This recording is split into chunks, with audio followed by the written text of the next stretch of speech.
I failed and faltered many times, but I can look back without regret because I was never burdened with the paralysis of fear and inaction," she wrote. Adapted by screenwriter Julia Cox from Nyad's memoir.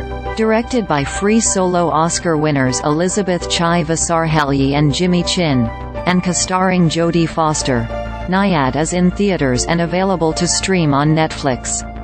Read on for the extraordinary true story of the woman who inspired it.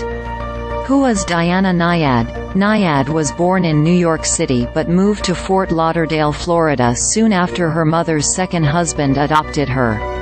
Her swimming career, she told The New Yorker, began under former Olympian Jack Nelson, who coached her as a teenager all the way to becoming a Florida state champion in backstroke events. After graduating from Illinois' Lake Forest College with a degree in English and French, Nyad enrolled in a Comparative Literature PhD program at New York University in 1973.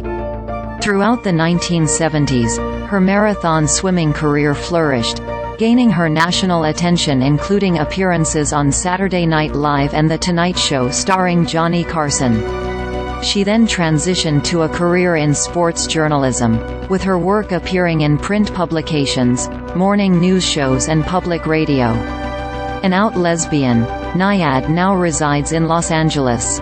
After initially sharing her opinion that trans women athletes should be celebrated but not compete with cisgender women in elite sports, Nyad told Out in October that she stands firmly on the side of inclusion. "We are all sisters and siblings under the blue sky, and we should all have equal opportunities to play the sports we choose, the sports we love." Jodie Foster as Bonnie Stoll and Annette as Diana Nyad in Nyad. Kimberley French, Netflix. What notable marathon swims did she complete?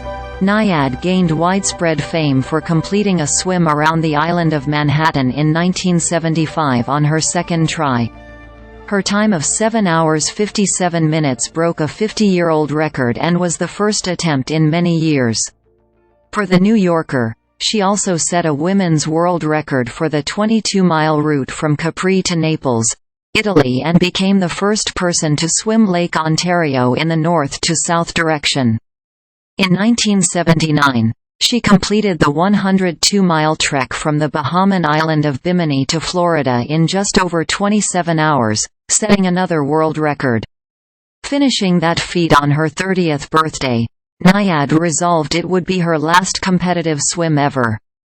The year prior, Nyad had made her first attempt of the Cuba-to-Florida swim, within a steel cage protecting her from sharks and other sea creatures. She totaled 76 miles of swimming and reached almost 42 hours, but veered off course into the Gulf of Mexico, failing to finish. Never miss a story. Sign up for People's free daily newsletter to stay up to date on the best of what People has to offer, from juicy celebrity news to compelling human interest stories. Diana Nyad in 2019.